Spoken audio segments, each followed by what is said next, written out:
And look, Aaron Rodgers might be asking if there's a heaven for a gangster. And well, maybe not Odell Beckham Jr., but for sure Aaron Rodgers, man, because yo, I'm sorry, I gotta say this. Welcome back to the second segment of the Shakeback Sports Show right here on the BGC Sports Network. Marshawn, Rachel, Willie, we are in the building once again. Thank you guys out there for checking us out on Facebook Live, through the network's Facebook page, as well as on YouTube and on the Twitter through Shakeback Media Group. Thank you guys for your support, man.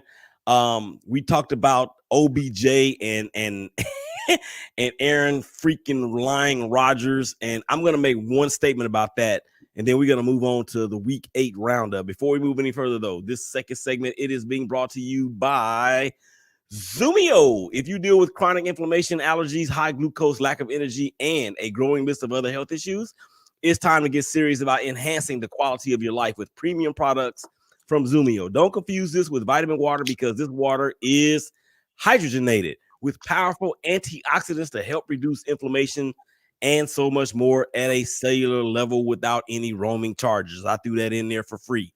So it is high time to protect and improve your health by placing your order today by calling 214-505-9951. Again, 214-505-9951. Tell them that your boy, Willie Epstein Jr. from the SBSS told you to get in touch with them so y'all can set it off on your health needs. Okay, one thing that I want to say about Aaron Rodgers and this fiasco, it speaks to the hypocrisy of the NFL in terms of what they want us to know, but more importantly, what they don't want us to know. And stay tuned. November 13th, 1:00 p.m. Central Standard Time. Kick the Narrative 7, hosted by your boy. Marshawn will be there. Rachel will be there. We got a host of other hosts that's going to talk about this, and this has been added to the menu. We're going to dive into this. All right, so let's move on further, y'all. Week 8 roundup. You already know what it is, man. The Raiders were on a bye, so we won't talk about them too much, but we will, because we got to get to HR-Trey. Trade deadline has come and gone. Are you guys surprised that Deshaun Watson did not get moved to Miami, Marshawn? Absolutely not. You know, the Houston Texans, I was about to call them the Houston Rams. The Houston Texans wanted King's ransom for Deshaun. The Houston Texans wanted King's ransom for Deshaun Watson. There was knowing that, you know, if a team was going to pay what they wanted, they expected Deshaun Watson to come in and win. I knew he wasn't going to Miami because Miami was 1-6. So that would mean if Deshaun was going to lead them to the playoffs, he would have to come in there and go undefeated.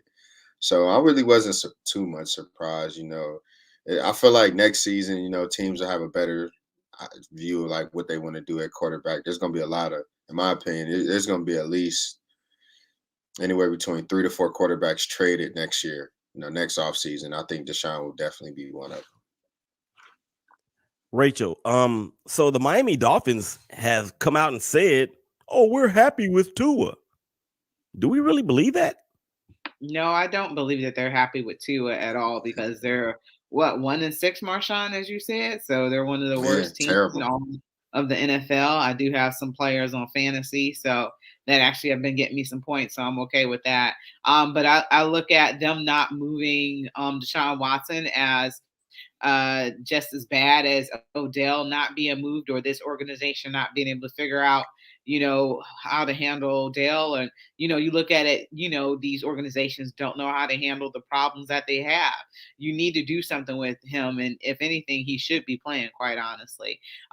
These are allegations. There's been nothing done in court or anything like that. So until you have something a little bit more solid and concrete, why not play him? So I think he should actually be playing. But I look at them not trading him or dealing him or doing anything with him as an ineptitude, and he's just sitting on the bench or rotting and wasting his career as well. So I don't think it's being handled very well either, and I think it mirrors the Cleveland situation too. I think the Cleveland situation is somewhat different.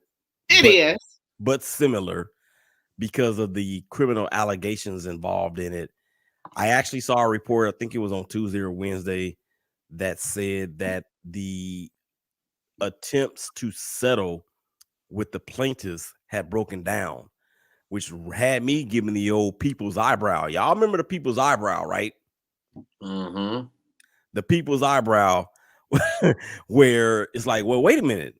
This dude has confessed his innocence and shouted his innocence. I guess since it's a civil suit, it is mostly a civil suit in terms of the monetary reward or award that could come from it. And we all know that, in a civil suit and a criminal suit, the preponderance of evidence and what has to be proved, the scale is different. In terms of Tua Tagovailoa, I don't think he's the guy. I don't think he is the dude. And if you guys remember, when he was coming out of Alabama, teams were so-called tanking for Tua. And he ended up falling to Miami anyway, but I just don't think he's that guy. No, I mean, I agree. Tua, it's funny. I had this discussion, man. I was a little over my head when I said this, but I was partially right. I remember when Ohio State played Maryland, and I walked out the game, and this is when Maryland and Ohio State, they both were like in the 50s that game. It was a high-scoring game. And I told one of my buddies, we got into an argument about Dwayne Haskins and Tua. I said, man, I don't know. I said, I don't think Tua's going to have a good career, but I said, I think Dwayne Haskins might be a little better. Neither one of them had a good career. Yeah. But I knew Tua wasn't going to have a good career. Or not, I ain't going to say a good career, but I knew Tua wasn't an elite quarterback last year when they had Fitzmagic again, and they played y'all. And honestly, they should have and the Raiders should have beaten Miami. But what happens? It's like Mariano Rivera. You put that closer pitching in to give the team an extra boost, and Fitzmagic rallied Miami to win. So when I figured that out, and you lose Fitzmagic to the Washington football team, that speaks volumes. So what I will say, I don't think Deshaun Watson will end up in Miami at all. But I think what will happen is they'll end up trying to give Tua probably another year because their run game really isn't helping Tua. You're expecting Tua to just be a 3-4 back drop guy and just toss it. I feel like if Miami get a run game to help Tua, he could possibly be better. So I expect them to try that first, and then see if that helps the quarterback. Rachel, your final thought on Tua? I don't pay attention to Miami that much, but we know that they're one of the bottom teams in the AFC East, and they always had to compete every year with the Patriots and Jets and stuff like that. But I don't really take Alabama quarterbacks seriously. Everybody say you can't really take Ohio State quarterbacks seriously, but I don't really take Alabama quarterback seriously. I mean, he did a great thing when he came in for Jalen Hurts in the national championship game and was able to win that. But, so far he really hasn't done too much in the NFL noteworthy. So, I mean, he is on a bad team with a decent coach, but Miami suck. They don't always suck. They have been bad. They ain't been good since they had Dan Marino. So. Well, they were good that one year where they went up against Pittsburgh in the wild card game when Jay Ajayi just ran all over the Steelers, but that's neither here nor there. Okay. Other trade news. Melvin Ingram gets traded from the Pittsburgh Steelers to the Kansas City Chiefs. I think it might be a little late for Melvin Ingram, linebacker, highly sought out of, I think he went to South Carolina.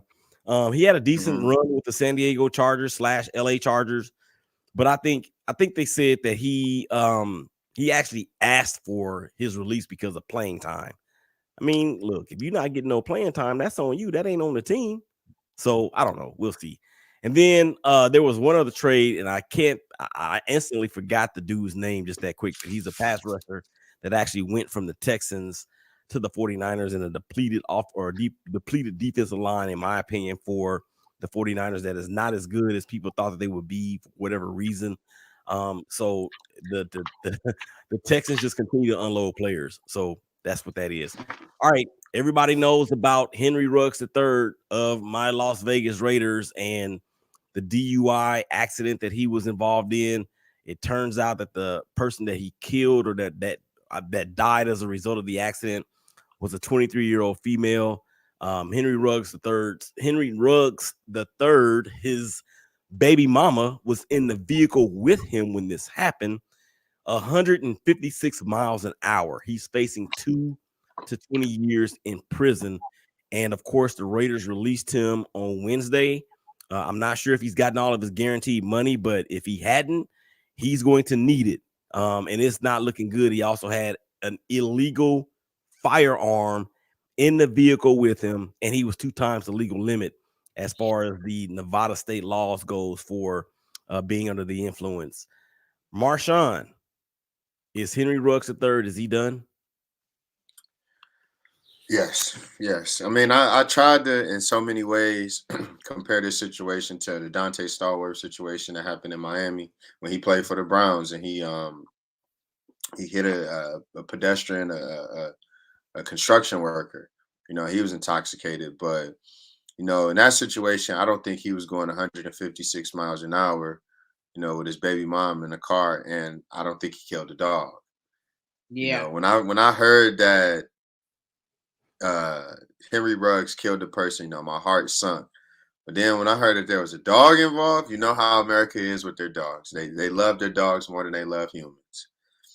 I think that some people, majority of the people, a nice majority of people care about dogs more than they care about a lot, you know. But they look a certain way.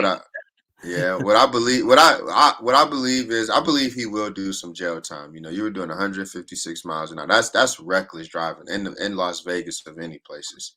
You know, and then you were twice the limit. You had a loaded gun in there. You know, I don't understand it. You know, they could say you can give people money, but it'll never change them. But I mean, at the end of the day, it's like, man, you know, the Raiders are, what are y'all, 5-2? Yeah. 5-2, man. So that means that you guys are locked in on a playoff run or trying to make a playoff run despite losing the head coach.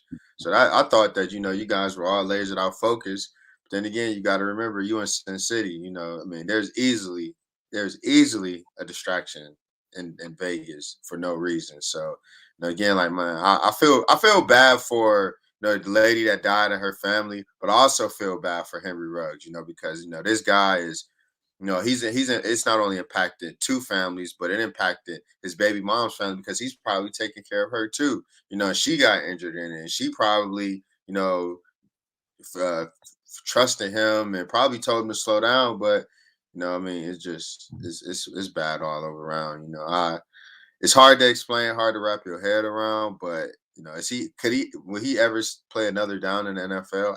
Absolutely not. Absolutely. What do you think, Rachel?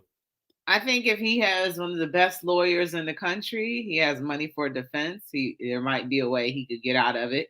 You know, do some community service, a fine. We never know. You know, the justice system looks different when you have a lot of money and a good attorney who can, you know, unfortunately, you know, it's just hard. I think you guys know what I'm trying to say. But when you have money and a good attorney, you can get off for a lot of things. So when Marshawn had mentioned the dog, you know, I'm like, if he does go to trial, you know, hopefully there's, you know, it's a mixed jury because we all know how the Caucasians feel about their animals.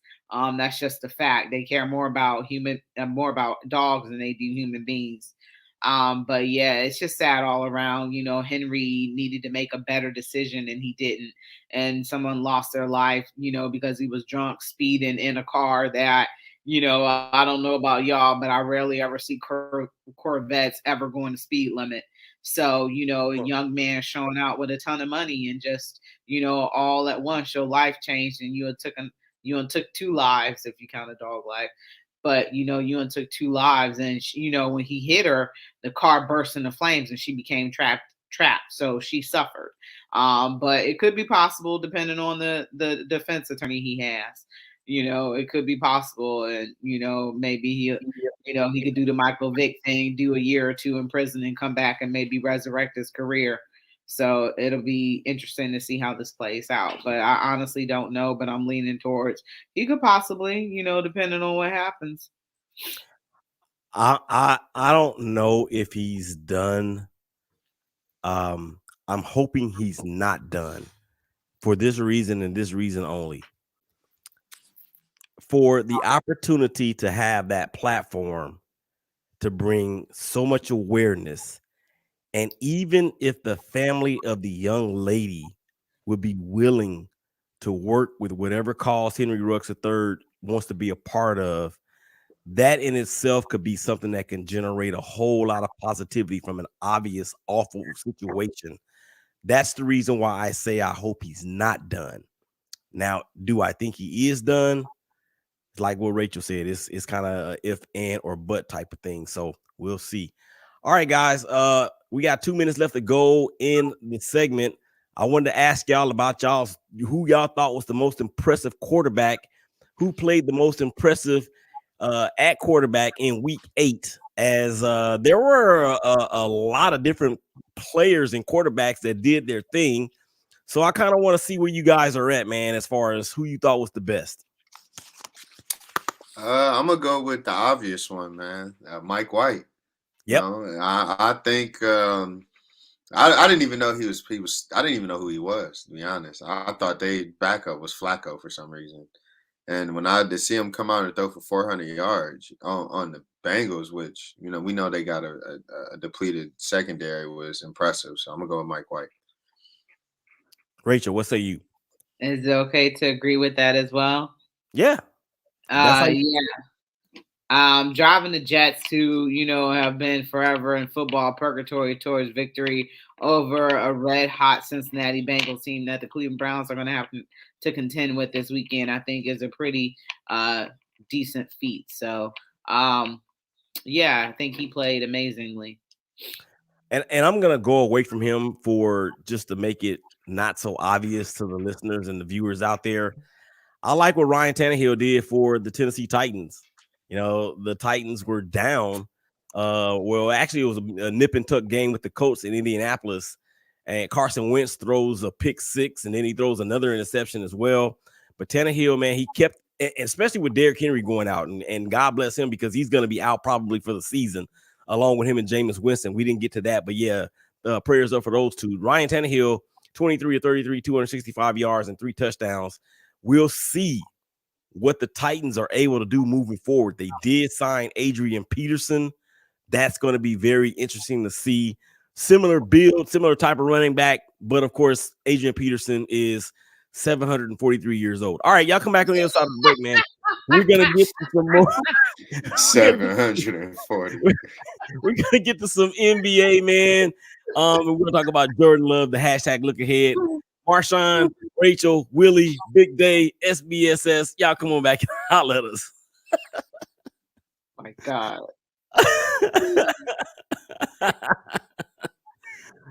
Oh my